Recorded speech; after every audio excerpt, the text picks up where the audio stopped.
나는 특별하게 되고 싶은 것이 없었습니다. 단지 다른 사람들처럼 자연스럽고 평범하게 다니는 학교에 다니고 싶었고, 공부하고 싶었고, 사람들과 어울려 일하고 싶었습니다. 하지만 내가 마주하는 현실은 장애가 있다는 이유로 초등학교 입학을 거부당했고, 국민으로 마땅히 받아야 할 교육의 권리에서조차 배제되었습니다. 그로 인해 난 그 흔한 반창회, 동창생이라는 단어와는 관계를 맺지 못했고 학창시절이라는 추억조차 박탈당해야 했습니다.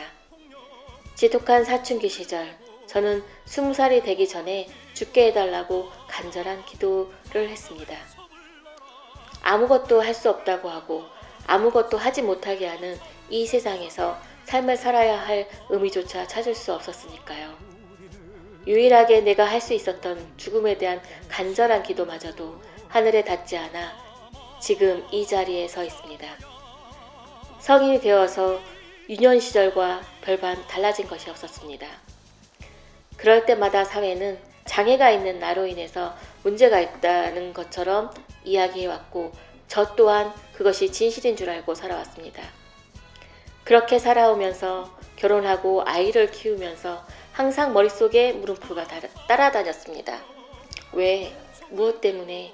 정말 그럴까? 나에게만 묻고 던졌던 물음표를 사회 속으로 던지고 나서야 내 몸의 장애가 문제가 아니었다는 것을 알게 되었습니다. 그때부터인 것 같습니다. 우리가 사는 이 사회는 누군가의 어려움을 보지 못하는 것이 아니라 보지 않으려 한다는 것을 깨닫게 됐고 그 부당한 차별의 의미를 더 깊게 알고자 했습니다. 의미가 이해될 때쯤에는 많은 사람들에게 알려야 한다고 생각했고 함께 고민하고 바꿔보자고 외치고 싶었습니다. 우리 사회는 비장애 중심적 사회구조 속에서 높은 장벽을 세우고 장애인의 삶을 외면하고 보지 않으려 합니다. 이런 사회구조가 정당하다고 말하며 지배하고 있습니다. 우리는 장애가 있다는 이유로 안전하지도 자유롭지도 않은 이동권을 기본 중에 기본 중인 이동권을 보장하라고 21년간 외치고 이야기하고 있습니다. 2002년에 헌법재판에서 이동권은 사회적 기본권에 속한다고 판결했습니다. 거주 이전의 자유처럼 침해받지 말아야 할 천부 인권은 아니지만 국가가 나서서 사회적으로 점차적인 증진을 해야 하며 마땅한 권리로서 지켜져야 하기에 내린 판결이라고 합니다. 이처럼 국가가 책임져야 하는 이동의 권리라는 것을 알고 있음에도 정부는 예산을 핑계로 장애인들의 이동권을 방치해왔습니다. 법을 지키지 않은 정부로 인해 장애인들은 자유롭게 이동할 수도 없습니다. 모든 사람이 자연스럽고 당연하게 이동할 수 있듯이 장애인들도 기본적인 이동이 되어야 교육권, 노동권, 건강권, 문화 향유권을 보장받으며 인간으로서 기본적인 삶을 살아갈 수 있습니다. 그 기본적인 삶을 살고자 합니다.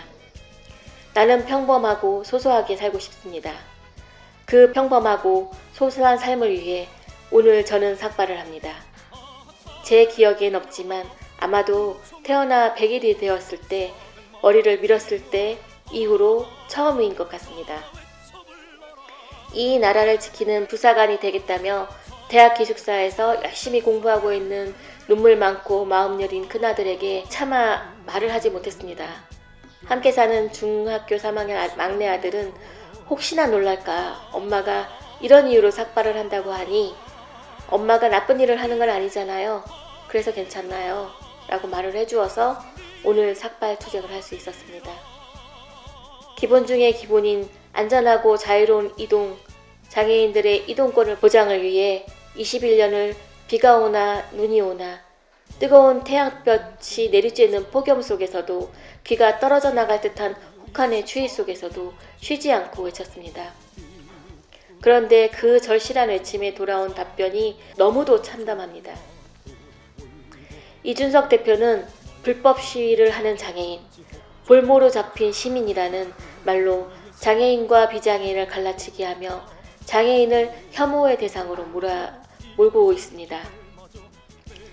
자신의 위치, 역할을 충실히 하지 못하고 편 가르기를 하면서 장애인을 혐오의 대상으로 몰고 가는 발언과 행동을 서슴지 않고 하고 있습니다. 공당의 대표로서 자신이 던진 말들이 사회에 어떤 영향을 미치고 있는지, 무엇을 잘못하고 있는지 무르쇠하는 너무나 뻔뻔한 태도에 너무도 화가 납니다. 이준석 대표에게 묻고 싶습니다.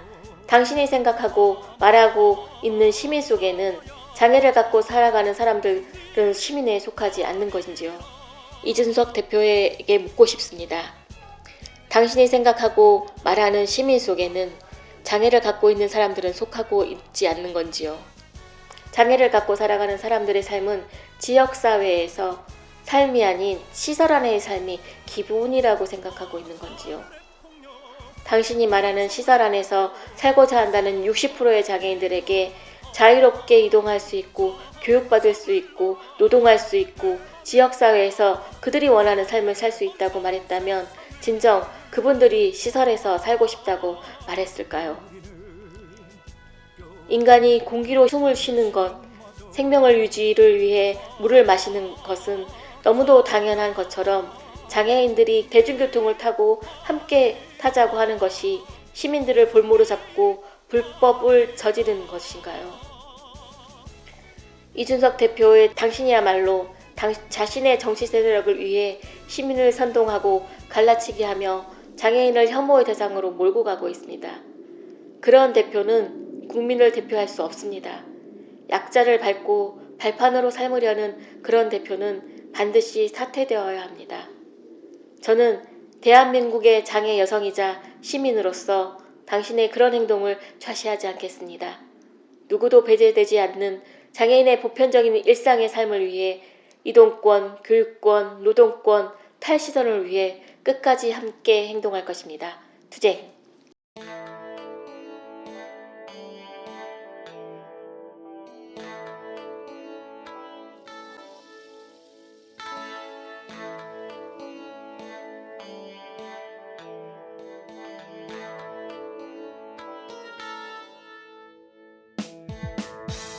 언제부턴가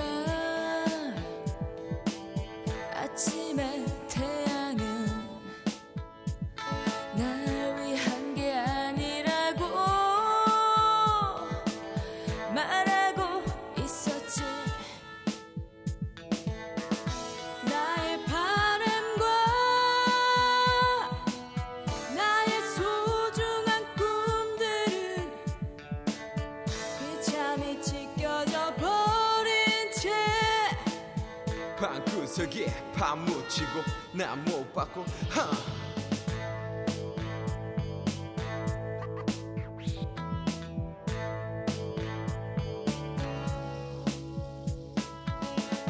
병든 박애인도주의 모두가 좋은 말들이지. 그렇게 얘기하지만 현실은 생지옥이야. 죽음의 리프트 위에 촛불처럼 흔들리고 폭력에 짓밟힌 나의 눈물. 두 주먹 움켜줄 수 없이 비틀어진 내 손이 분노를 모를 줄 아는가. 일어날 수 없는 두 다리가 짓밟히기 위한 것인 줄 아는가. 내 모습 지옥 같은 세상에 갇혀버린 내 모습, 그 모순 자유 평등 지키지도 않는 것 약속. 닥치라고 그래. 언제나 우리 속을 받아왔고 방구석에 폐기물로 살고 있고 그딴 식으로 쳐다보는 차별의 시선 위선 속에 동정받는 병신인 줄 아나. 닥쳐라. 우린 병신이 아니다. 우린 원한다. 사람답게 살고 싶다. 쟁취하리라. 장애인 이동권 쟁취. 열어가리라. 한철의 쇠사슬 땅에 박아 한철의 쇠사슬을 단결의 손 굳게 잡고서 더러운 위성 깨뜨리고 해방세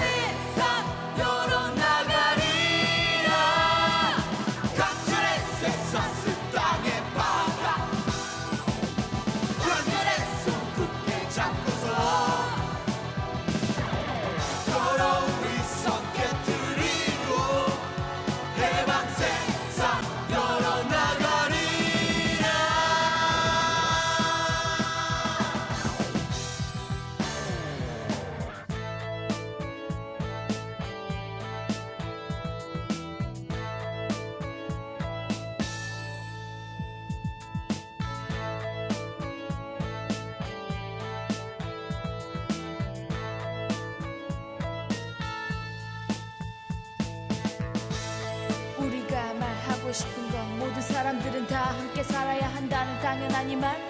하지만 그건 절대 포기할 수 없는 우리의 자유, 우리의 권리. 더 이상 빼앗기며 살지 않아, 억눌려서 살지 않아. 이제는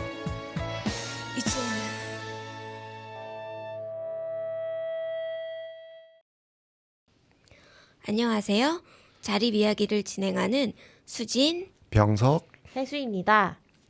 장애인 이동권을 비롯해 교육권, 노동권, 탈시설 등을 보장하기 위해 3월 30일부터 장애인 삭발투쟁이 진행됐습니다.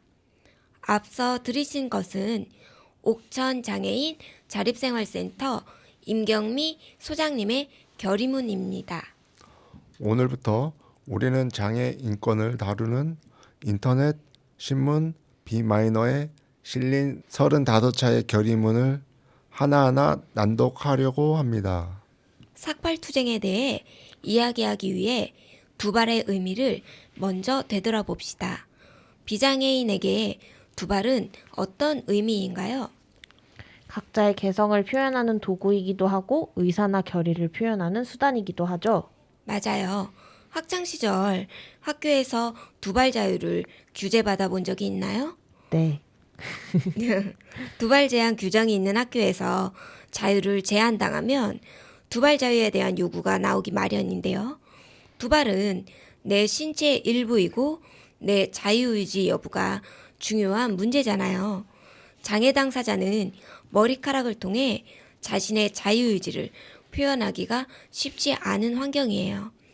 가족과 함께 살며 돌봄받는 장애 당사자는 가족의 결정에 의해 머리카락을 짧게 유지하는 경우가 매우 많습니다. 시설거주 장애인 역시 남녀노소 불문하고 관리가 용이하도록 짧은 머리카락을 유지하는 경우가 많죠. 자립생활을 하는 장애인에게 머리카락이라는 것은 단순한 신체의 일부가 아니에요. 내 자유의지를 드러낼 수 있는 유일한 수단이기도 합니다. 그런 장애인들이 삭발을 한다는 것은 나의 모든 것을 걸어 내 의지를 표현하는 것이에요. 그렇게 35명의 장애인 당사자가 새 정부의 인수위와 가장 가까운 지하철역 3호선 경복궁 7-1 승강장 안국역 방향에서 삭발투쟁을 이어갔습니다. 비마이너에 실린 인수위 앞 삭발투쟁, 장애인의 머리카락을 자른 이는 누군가 라는 기사를 참고해서 해당 사건을 먼저 알아보겠습니다. 장애인들은 동떨어져 사는 게 아니라 지역사회에서 함께 살기 위한 정책과 예산을 요구하며 출근길 지하철 시위를 이어갔습니다. 시민들은 욕을 했고 새 정부의 당대표는 SNS를 통해 장애인에 대한 차별적인 시선을 드러냈어요. 언론에는 이 사건이 다수 보도됐고 별다른 움직임이 없던 대통령직 인수위원회가 29일 면담을 통해 요구안을 검토할 테니 지하철 시위를 멈춰달라고 말합니다. 전국장애인 차별철폐연대 줄여서 전장연은 인수위에 4월 20일까지 답을 달라고 요구했고 지하철 타기는 당분간 중단한 뒤 삭발투쟁을 이어갔습니다. 기사의 일부를 읽어보겠습니다. 쇠사슬이 감긴 커다란 사다리가 이형숙 회장의 어깨에 얹어졌다. 그가 동그란 두 손으로 사다리를 꾹 움켜쥐며 말했다. 그의 이마에는 장애인 권리예산 쟁취라고 적힌 끈이 반드시 묶여있다. 우리는 권력자들이 조롱하고 왜곡하라고 그렇게 외쳤던 것이 아닙니다. 우리 21년간의 외침은 장애인이 감옥 같은 시설이 아닌 지역사회에서 비장애인과 함께 살아가고자 하는 절규였습니다. 인수위가 지하철 타기를 멈춰달라고 해서 저희는 멈췄습니다. 4월 20일까지 삭발투쟁하면서 기다리겠습니다. 윤석열 당선자와 안철수 인수위원장은 확실한 답변을 내놓으십시오. 제대로 된 답변이 없으면 다시 지하철 타고 출근할 것입니다. 이형숙 회장. 장인의 목소리는 지난해 반짝 일어난 것이 아닙니다. 21년간의 끊임없이 이어져 왔습니다.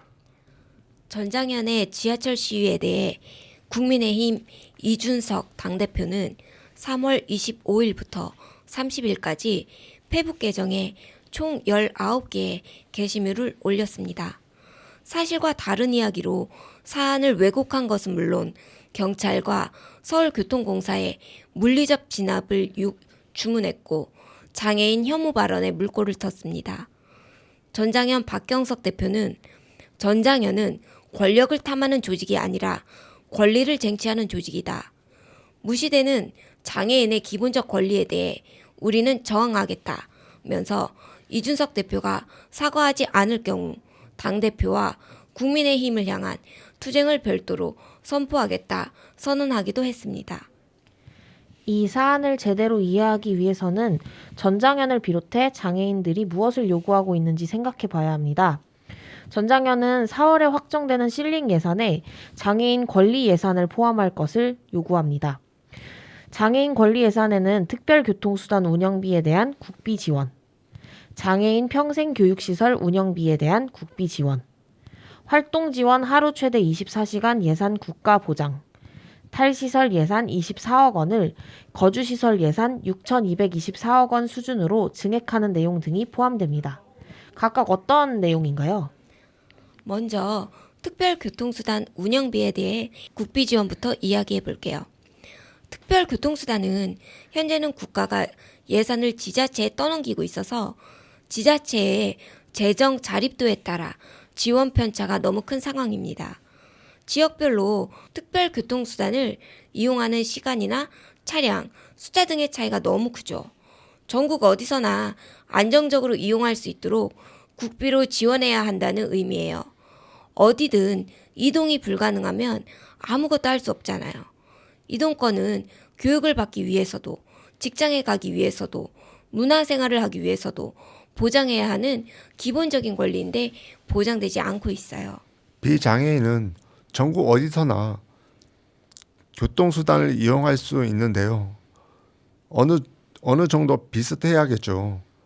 시골에서 사는 거나 버스가 안 다니는 곳에 살면 이용할 수 없다는 것이 문제가 있죠.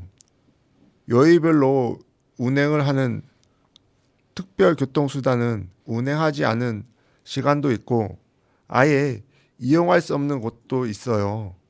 이런 차이가 너무 크니 국가가 비용을 지원해 전국 어디서든 고르게 이용할 수 있도록 해야 합니다. 평생교육시설 운영비 국비 지원은 장애인 교육권과 관련이 있어요. 비장애인은 의무교육을 받지 못한 사람이 거의 없는 반면 장애인은 그렇지 않죠. 이동이 어려워서 그런 경우도 많고요. 시설에서 평생 거주하는 경우에도 교육권을 보장받을 수가 없어요. 사회생활하면서도 자기 개발을 위해 평생 교육을 하는 것처럼 장애인도 비장애인과 마찬가지로 배움에 대한 욕구가 있어요. 늦게라도 우리는 배우고 싶습니다. 그런데 평생교육시설 운영비에 대해 국가가 외면하고 있어요. 얼마 전에 초등학교 재학 중 근육이 위축돼 온몸에 힘이 빠지는 근이형양증 장애로 학업을 중단했던 이수찬 활동가가 초, 중, 고졸 검정고시에서 모두 만점을 받았죠. 학업에 대한 아쉬움이 있었지만 외출도 못한 채 줄곧 집에서만 지냈었다고 하는데요. 2020년에 10년 만에 처음 외출해서 총선을 치르고 잊고 있던 공부를 하고픈 마음에 검정고시 준비를 시작했다고 합니다. 손으로 계산을 할 수 없다 보니 수학 문제를 모두 암기로 풀어내야 했는데요. 배움에 대한 열망은 수찬 씨처럼 모두에게 있어요. 수찬 씨의 사례처럼 장애인도 비장애인과 마찬가지로 배움과 열망이 있어요. 주변 환경에 따라 충분히 배우고 익히면 지역사회에 동화되어 살아갈 수 있고 자신의 지식이나 경험을 나눌 수도 있죠. 평생교육, 학력 격차에 대해 이야기할 때 장애인 평생교육 역시 빠지면 안 되는 이야기입니다. 다음으로는 활동 지원사가 하루에 최대 24시간을 필요한데 예산은 국가가 보장을 대한 이야기를 해봐요. 활동 지원 서비스가 24시간 필요한 사람도 분명히 있습니다. 활동 지원이 있어야 이렇게 나와서 방송을 할 수 있는 것처럼 활동이 가능해요. 안전을 위해서도 24시간 활동 지원이 필요한 경우가 있어요. 활동 지원사가 퇴근한 후에 혼자 있다가 화재로 혹은 그 외의 사고로 사망하는 경우가 있었습니다. 국민의 안전과 건강권 보장을 위해 지자체가 아니라 국가가 먼저 보장해야 하는 부분이죠. 탈시설 예산 증액도 중요하겠죠. 네, 탈시설 예산은 현재 24억 원인 반면에 거주시설 예산은 6,224억 원이에요. 시설에서 벗어나 장애인이 스스로 살아갈 수 있어야 하는데 탈시설 예산이 턱없이 부족한 상황이죠. 심지어 미디어에서는 장애인 거주시설 비리 사건도 심심치 않게 발생하는데요. 그럼에도 거주시설 예산은 6,224억, 탈시설 예산은 24억이라니 말이 안 되죠. 네, 24억이면 너무 적은 것 같습니다. 게다가 이게 국가 예산이잖아요. 지자체 뭐 재정 비용이라고 했을 때 뭐 5천억 얘기를 하는데 국가 단위에서 사용한 예산 치고는 너무 많이 부족하다는 생각이 듭니다. 그렇죠. 5월 3일에 수진씨 페북에도 시설과 관련된 글이 있더라고요. 지역사회에서 같이 살 수 있는 제도와 여건이 마련되어 있지 않아서 장애인이 지역의 변두리에 따로 떨어져 있는 시설에 거주하고 있는 점을 지적하셨어요. 장애인이 지역사회에서 살아갈 제도를 국가와 지자체가 마련하지 않았으니 선택지가 없는 것이죠. 그렇죠. 산 좋고 공기 좋고 물 맑은 곳에 모여 사는 게 아니라 청취자 여러분 주변 곳곳에 함께 녹아들어서 같이 살아가고 싶어요. 옥천에도 장애인 거주 시설이 청산원에서 자립 1호가 준비 중이에요. 현재 체험홈에서 자립 훈련 중입니다. 올해 말에 자립을 하죠. 네, 많은 분들이 오해하시는 게 지체장애인만 자립이 가능하다고 생각을 해요. 발달장애인도 충분히 자립할 수 있습니다. 장애인 체험홈에서 충분한 기간 동안 장애 유형이나 정도에 따라 자립생활 훈련 계획을 세우고 활동하며 자립 준비를 해요. 단기 6개월부터 장기 2년 동안 훈련을 하고 자립한 당사자가 옥천에 벌써 2명이나 있습니다. 지체장애인도 있었고요.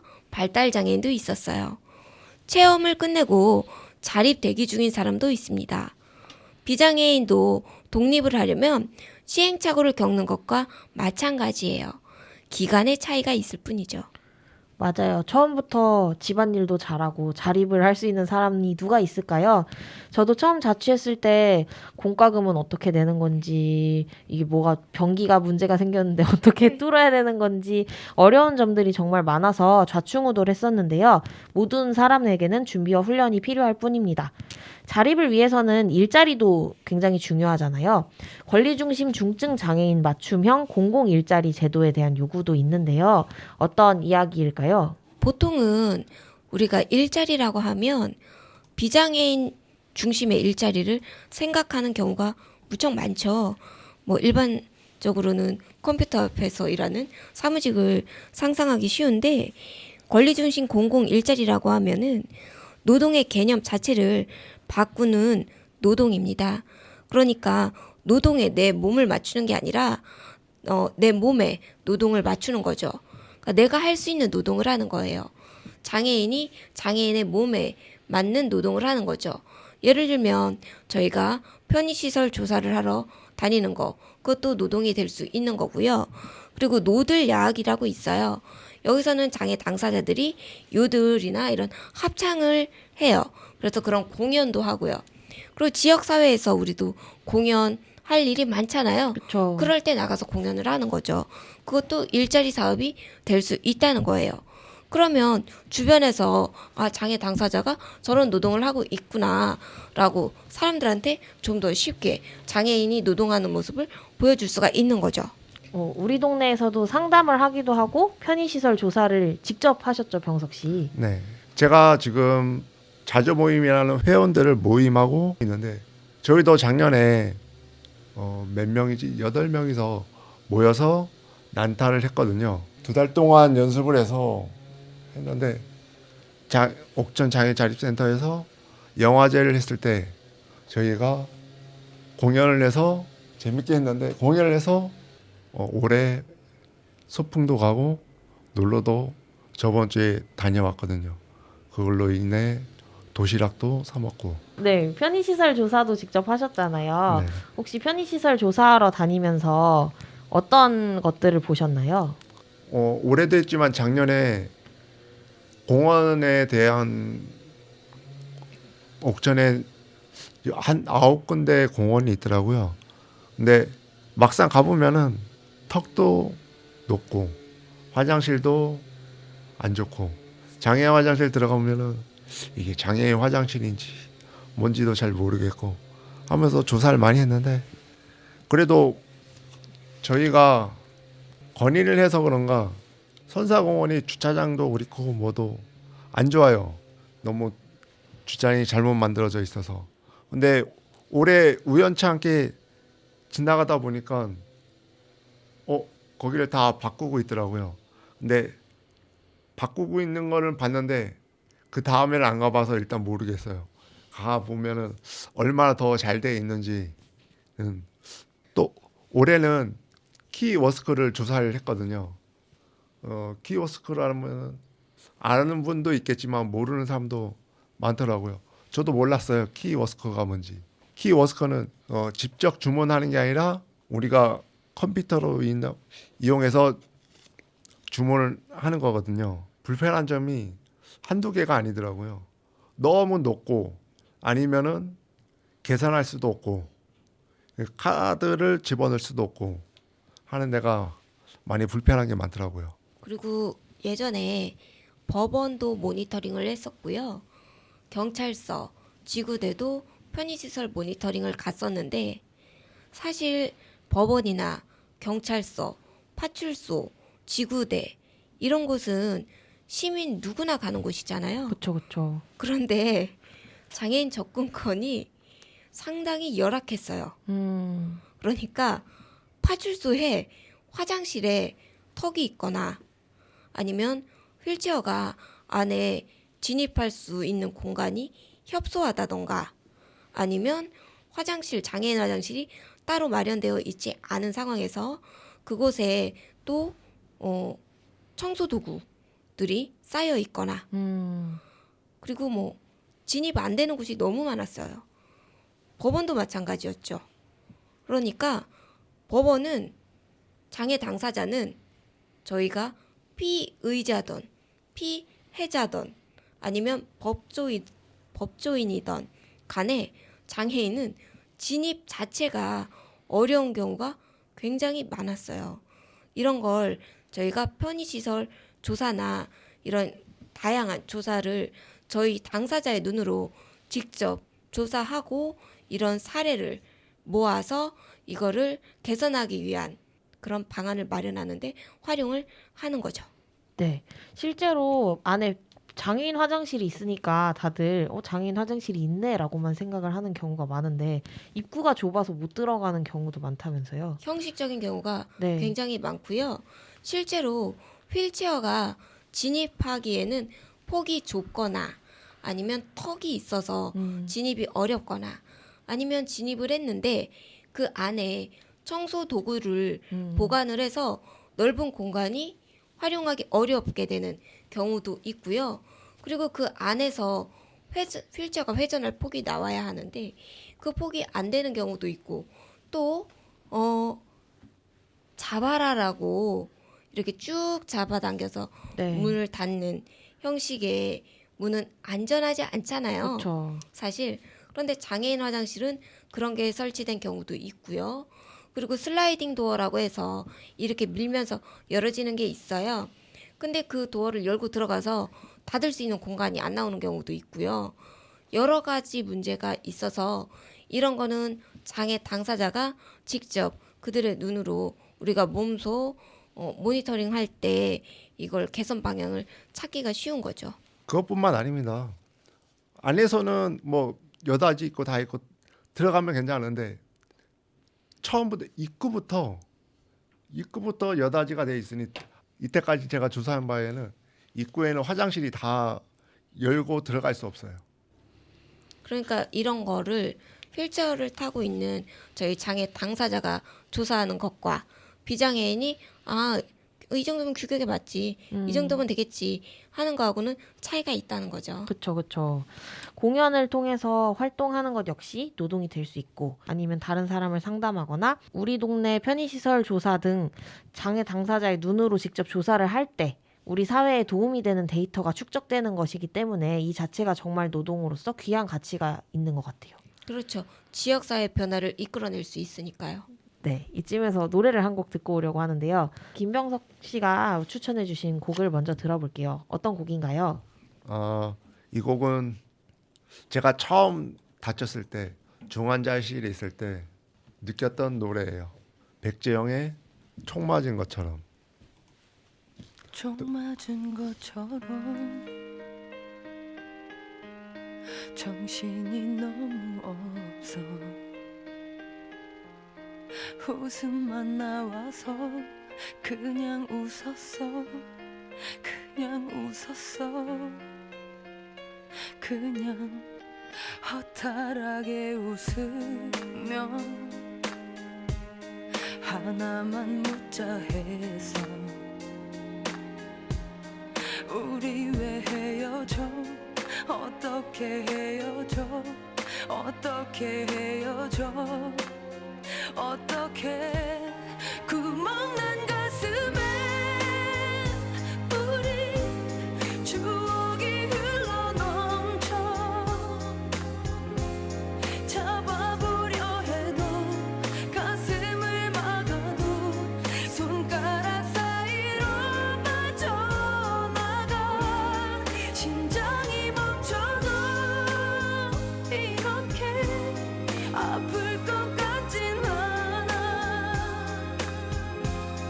어떻게 좀 해줘 날 좀 치료해줘 이러다 내 가슴 다 망가져 구멍난 가슴이 어느새 눈물이 나도 모르게 흘러 이러기 싫은데 정말 싫은데 정말 일어서는 널 따라 무작정 쫓아가서 도망치듯 걷는 너의 뒤에서 소리쳤어 구멍난 가슴에 우리 추억이 흘러넘쳐 잡아보려 해도 가슴을 막아도 손가락 사이로 빠져나가 심장이 멈춰도 이렇게 아플 것 같진 않아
네, 노래 듣고 왔습니다.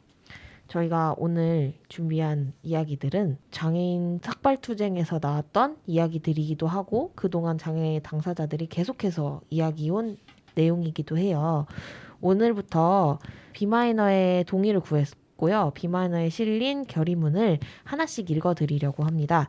먼저 첫 번째 삭발자이신 이영숙 회장님의 결의문 전문을 읽어드리도록 하겠습니다.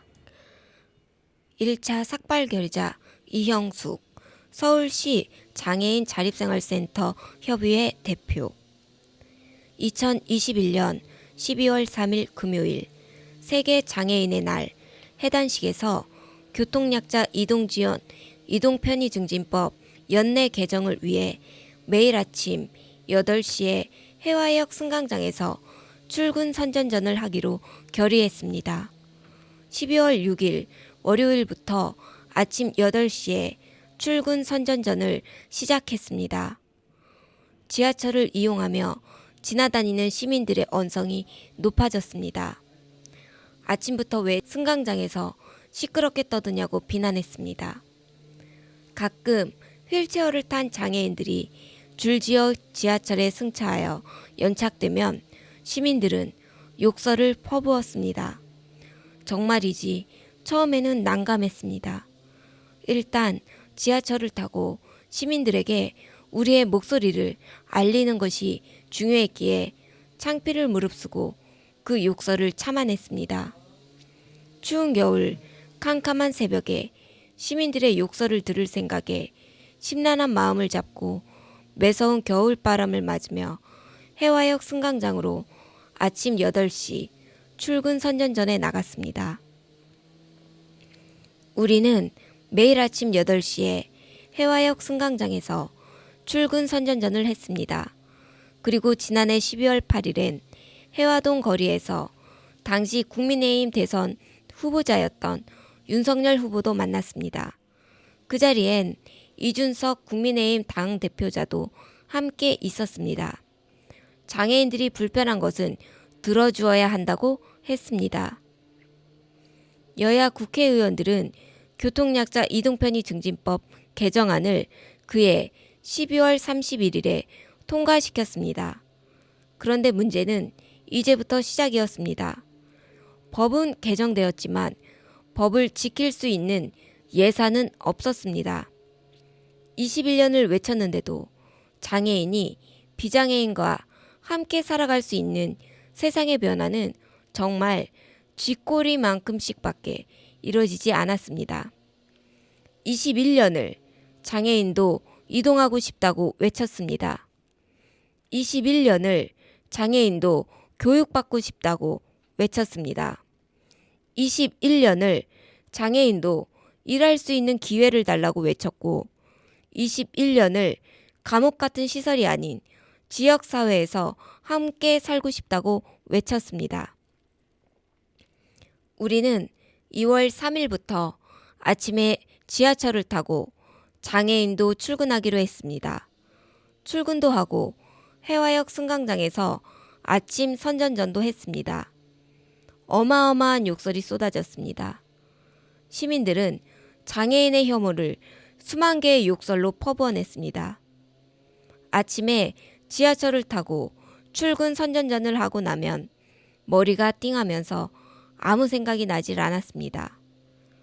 우리는 지하철 시민들의 온갖 욕설로 두렵고 무섭기까지 하면서도 이를 악물고 참고 견디면서 매일매일 아침에 지하철을 타고 선전전을 했습니다. 욕설을 퍼부는 시민들도 있지만 간간히 힘내라고 응원한다고 하는 시민을 만날 때는 눈물이 왈칵 쏟아졌습니다. 우리는 오늘로 79일째 아침 8시에 해화역 출근 선전전을 합니다.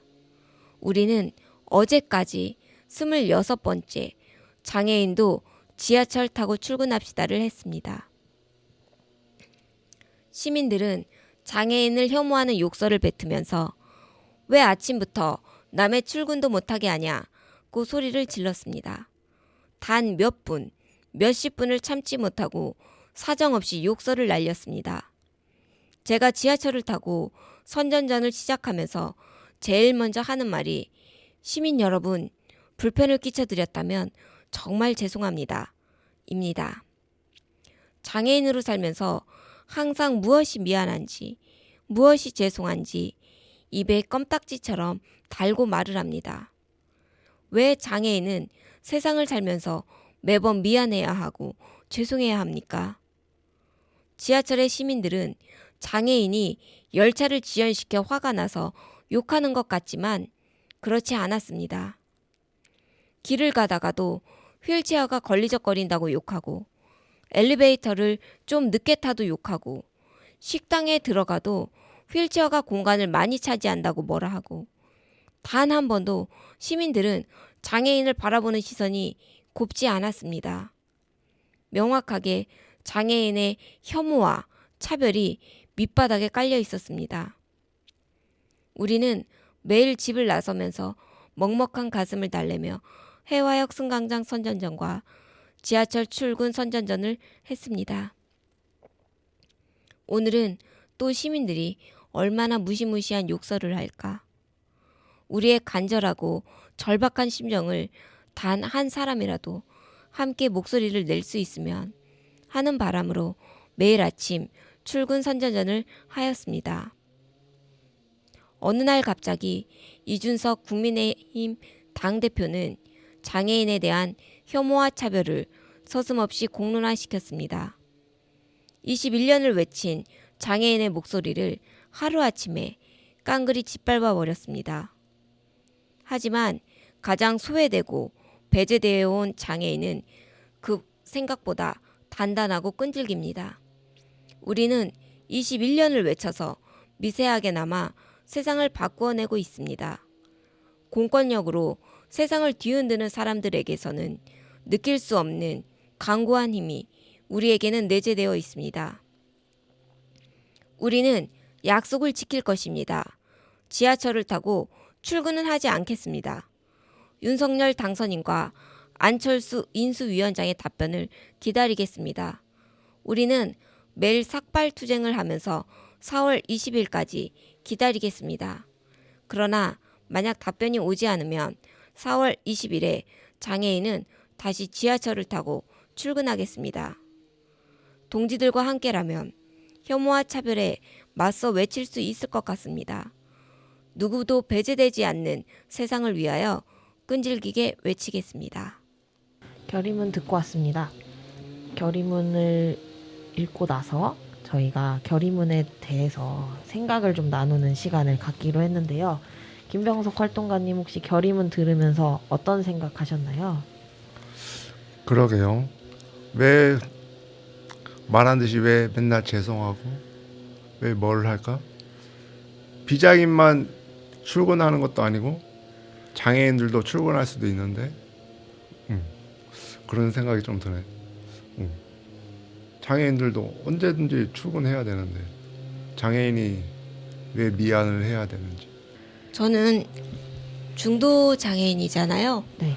그러다 보니까 비장애인일 때의 경험과 장애인이 된 후에 경험을 비교하게 되는데요. 비장애인일 때 당연하던 것들이 장애인이 된 후로는 하나도 당연하지 않았어요. 밥을 먹으러 가는 것도, 무언가를 배우러 가는 것도, 어디 갈 공간이 없는 거죠. 근데 가장 큰 문제는 타고 갈 차가 없다는 겁니다.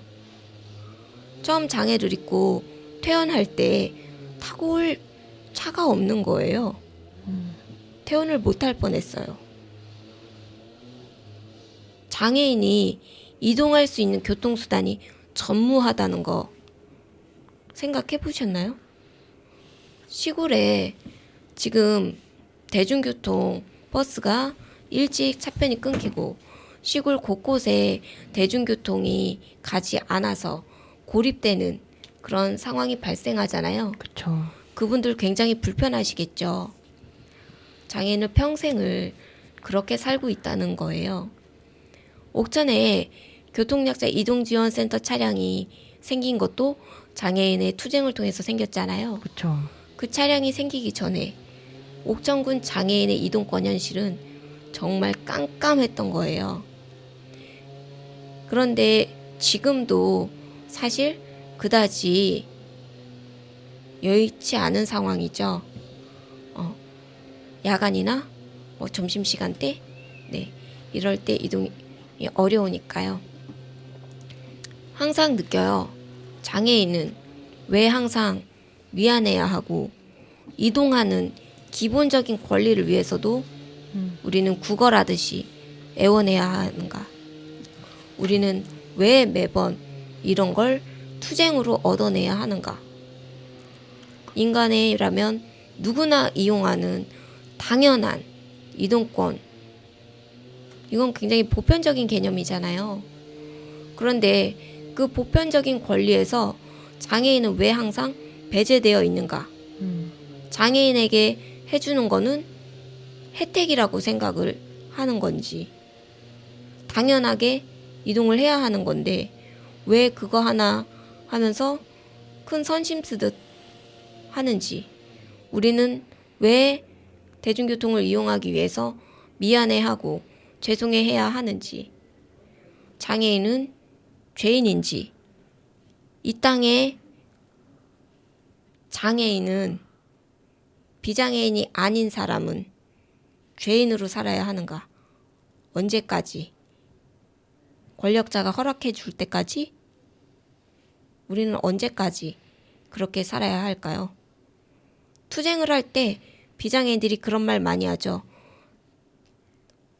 어지간해야 말이지. 우리도 출근 좀 하자. 우리 애 학교에 늦는다고. 다시 물어볼게요.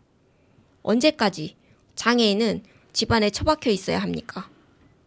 우리도 출근하고 싶고 우리도 학교에 가고 싶은데 우리는 무엇을 타고 가란 말입니까?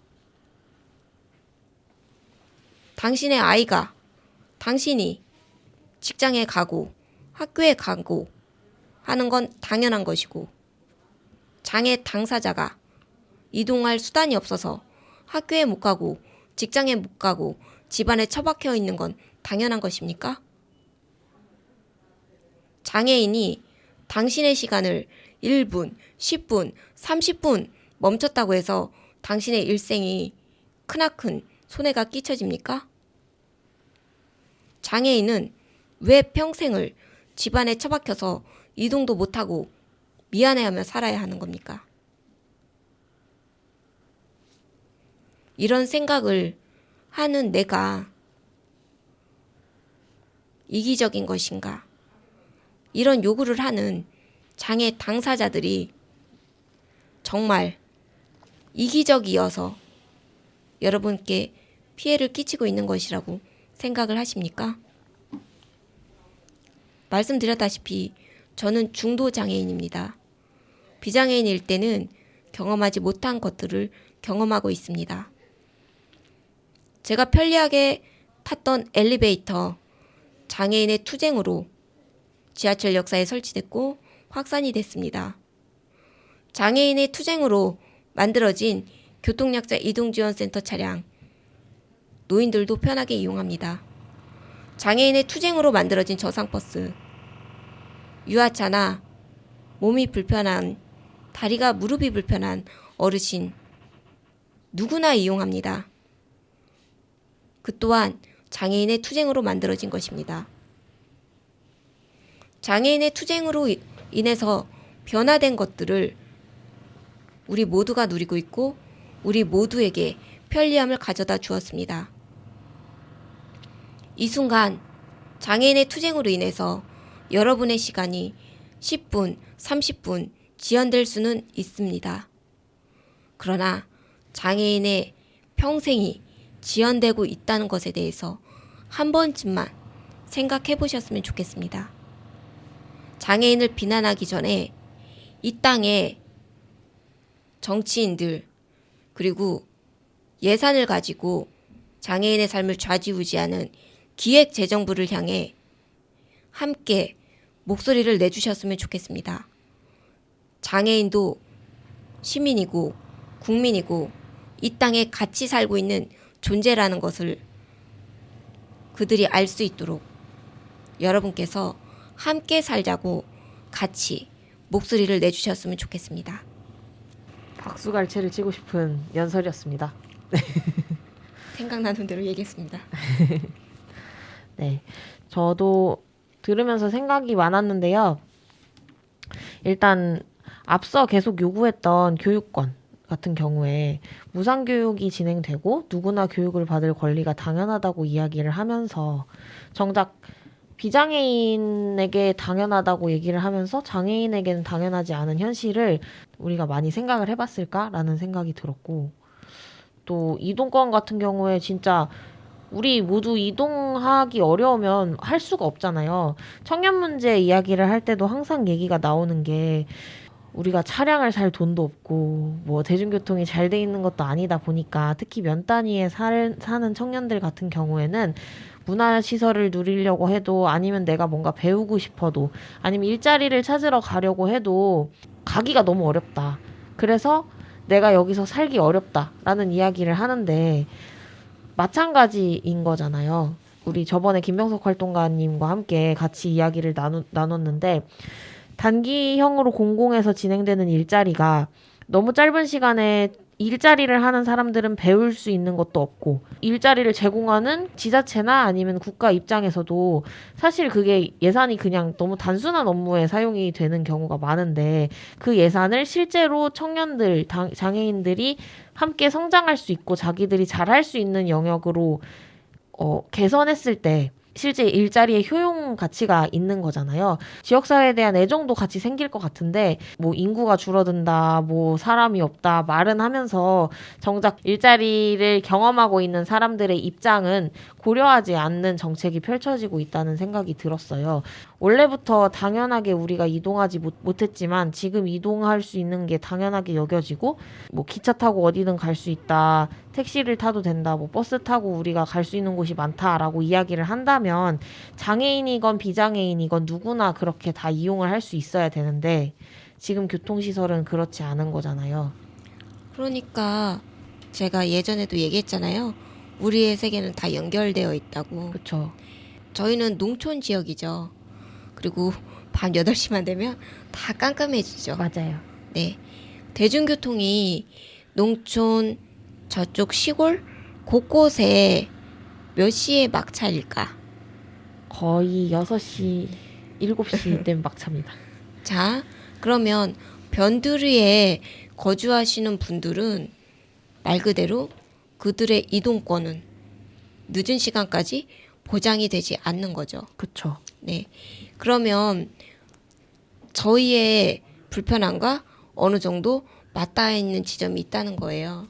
그리고 그분들의 이동권을 보장하기 위해서 농어촌용 버스를 마련을 해서 야간까지 운행을 하는 것도 중요하지만 그 농어촌용 버스도 저상버스로 하면 농어촌에 거주하는 어르신이나 유아차 이용하는 부모님들, 그다음에 장애인 누구나 편하게 이용이 가능하겠죠. 네. 네, 저출산 얘기하시는데 아기를 왜 안 낳으려고 하는지 고민이 필요하겠죠. 거주할 곳 필요하고 당연히 먹고 살 곳 필요하겠죠. 그런데 유아차 밀고 다니는 부모님들 이동하기 굉장히 불편하죠. 내 차 없으면 아기 데리고 어디 가기 어렵잖아요. 다 맞닿아 있다는 이야기예요. 그럼 저희가 말하는 대중교통에서 이런 저상버스 같은 것도 장애인만을 위한 게 아니라는 거죠. 그렇죠. 그러니까 전반적으로 모두가 어우러져서 함께 살 수 있는 걸 국가가 그리고 지자체가 그 기반을 마련을 해야 사는데 우리는 너무 발전, 성장, 고스펙 배우고 또 배우고 또 배우고 배웠으면 써먹을 기회를 제공을 해주던가요. 그렇죠. 사실 면 단위 버스 탈 때 그 생각이 많이 들었는데요. 저는 읍에 살다 보니까 면에 갈 일은 많지 않았어요. 근데 친구들 같은 경우에 면에 사는 친구들은 교통수단이 없으니까 어쩔 수 없이 먼저 다 집에 들어가야 되고 그리고 너무 늦은 막차도 타기 어려운 게 도착해서 거기 집까지 1시간을 걸어가야 되는데 깜깜해지면 가기 어렵잖아요. 그래서 이동이 어려운 경우도 있었고, 버스 탈 때 어린이나 아니면 어르신들이 계단이 높으니까 거의 이제 붙잡고 기어 올라오시는 분들도 계시더라고요. 사실 저상버스로 다 되어 있으면 진짜 누구나 이용할 수 있는 거잖아요. 다 같이 이용하자는 건데 거기에 대해서 반대할 이유는 정말 없는 것 같은데 왜 같이 목소리를 내지 않는지 잘 모르겠습니다. 그러게 말입니다. 저 같은 경우는 말한 듯이 저는 면회에 살거든요. 상당히 멀어. 면인데도 저희 집까지는 5km가 넘어요. 그러면은 집에 들어가려면 막차가 5시에 끝나요. 근데 저는 장애인 콜택시를 이용한다고 해도 너무 멀어요. 옥천에서 저희 집까지 들어가려면 40분, 한 50분이 걸리거든요. 너무 멀기도 하고. 또 그 전에 제 얘기를 하나 더 빗대면은 제가 다치고 나서 집에 들어왔는데 한 달에 한 번씩은 병원을 가야 돼요. 폴리라고 한 달에 한 번씩은 교체해야 되는데 그때 당시에는 교통수단 있는지를 몰라서 엄마가 들어서 택시를 태우고 가서 병원 앞에서 또 택시에서 휠체어로 또 내려서 병원에 들어갔다가 네, 병원 볼 일 다 보고 치료하고 오면 또 택시를 불러서 휠체어에서 택시를 또 엄마가 들어서 태우고 집에 와서 택시에서 또 휠체어를 태우고 이런 게 달달이 있다 보니까 너무 힘들거든요. 그런데 택시 기사님이 말씀하시더라고요. 옥천에는 이런 장애 콜택시가 있으니까 타봐라. 그래서 연락을 해봤어요. 전화를 하니까 옥천에서 용동까지는 데려다 줄 수는 있는데 거기서는 타고 올 게 없더라고요. 뭐 다시 그러면 택시를 이용해야 되는데 근데 용동에도 다른 지역에도 이런 콜택시를 마련하면은 그 지역에서 또 타고 올 수 있는데 이동하기가 많이 불편하더라고요. 그래서 장애인 콜택시를 많이 생겼으면 바람이죠. 아까 언제까지 사과해야 되는가라는 얘기를 하셨잖아요. 저도 지난번에 그 박경석 대표님과 이준석 당대표의 토론회에서 시작할 때 먼저 사과를 하고 시작을 하실 때 너무 울컥하더라고요. 이게 사과를 해야 될 일이 아닌데 사과를 해야 될 사람은 장애인은 지역사회에서 살아갈 수 없도록 만드는 제도적 장치를 만들 고민조차 하지 않는 정치인과 국가와 지자체가 사과를 해야 되는 건데 사과를 해야 될 사람이 바뀌었다는 생각이 정말 많이 들었습니다. 근데 아까 이제 말한 듯이 저도 중도 장애인이거든요. 네. 근데 어느 누구든지 장애를 입을 수 있거든요. 그분들도 누구들도 입을 수 있는데 왜 그거를 생각을 안 해보는지. 안 다치라는 법은 없거든요. 그리고 우리는 살다 보면 다 나이도 먹고 무릎이 안 좋아지기도 하고 교통약자 특별교통수단이 생겼을 때 어르신들이 다 이용하셨다고 했잖아요. 처음부터 무릎이 불편하시거나 거동이 불편해서 그 특별교통수단을 이용하시진 않았겠지만 장애인 당사자가 목소리를 계속 내서 만들어진 이동수단을 같이 이용하고 있는데 그리고 시민들도 사실 지하철이 개인의 것이 아니고 누구나 이용할 수 있는 공간이어야 하는데 거기서 같이 목소리를 내기는커녕 그렇게 어지간해야지 이런 말을 하시는 거는 본인이 사과해야 될 일이지 장애인들에게 사과를 요구하는 것 자체가 굉장히 불합리합니다. 우리 사회에서는 그동안 장애인은 불쌍한 존재, 동정과 시혜의 대상, 그리고 산 좋고 물 좋고 공기 좋은 곳에 따로 살고 있기 때문에 내 눈에 띄면 안 되는 존재였던 거죠. 그런 존재들이 눈앞에 나와서 권리를 주장하니 얼마나 그분들 입장에서는 그랬겠어요. 근데 많은 분들이 잊고 사시는 것 같아요. 인간의 노화는 자연스러운 현상이기 때문에 본인도 언젠간 늙는다는 거죠. 그리고 지금은 사회가 발달하고 교통이 발달하면서 사실 수많은 장애인들이 선천적 장애인은 거의 요즘엔 별로 없어요. 거의 적죠. 장애인의 대략 90%가 후천적 장애인인데요. 그 얘기는 언젠가 질병이나 노화 그리고 뭐 사고로 언제든 우리는 언젠가는 장애인이 된다는 거예요. 시기의 차이만 있을 뿐이지. 맞아요. 네. 그러면 그 미래를 대비해서 모두가 안전하게 이동하고 활동할 수 있는 교통체계를 만들고 그런 사회를 만들면 결국 언젠가 내가 이동하기 편해지는 거잖아요.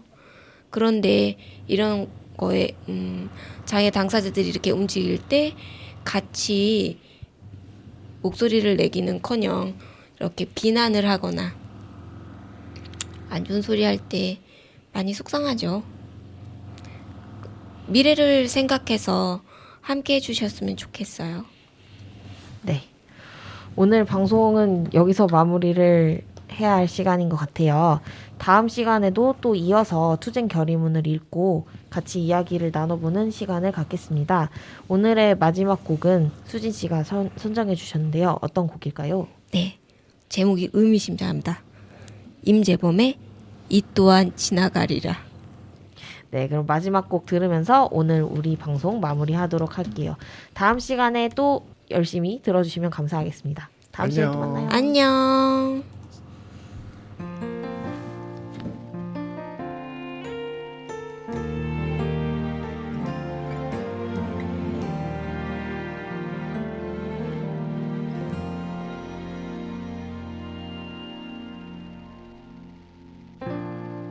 세상 속에 고된 나의 하루도 항상 네가 있었어. 나의 삶이 허물투성이라도 내 손을 잡아준 사람, 나와 같은 고통의 길을 걷고 같은 꿈을 바라봐주는 믿음, 너의 손을 붙잡고 끝없는 폭풍 속을 이 거친 파도 속을 뛰어들 자신이 있어.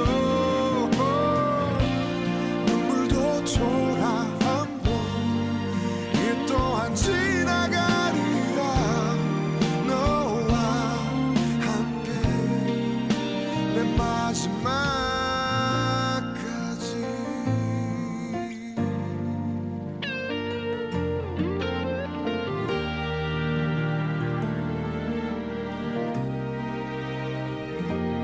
나와 같은 고통의 길을 걷고 같은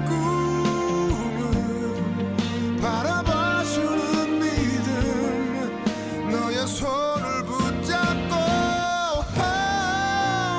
끝없는 폭풍 속을 이 거친 파도 속을 뛰어들 자신이 있어. 눈물도 초라하고 이 또한 지나가리라.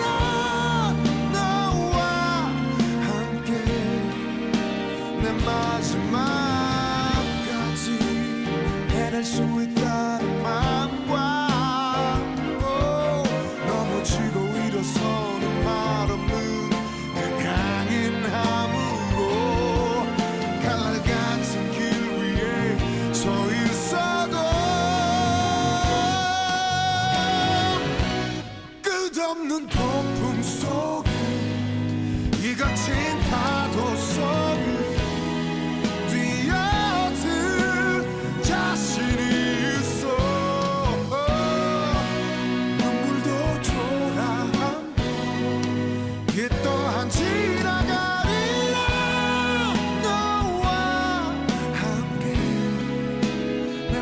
마지막까지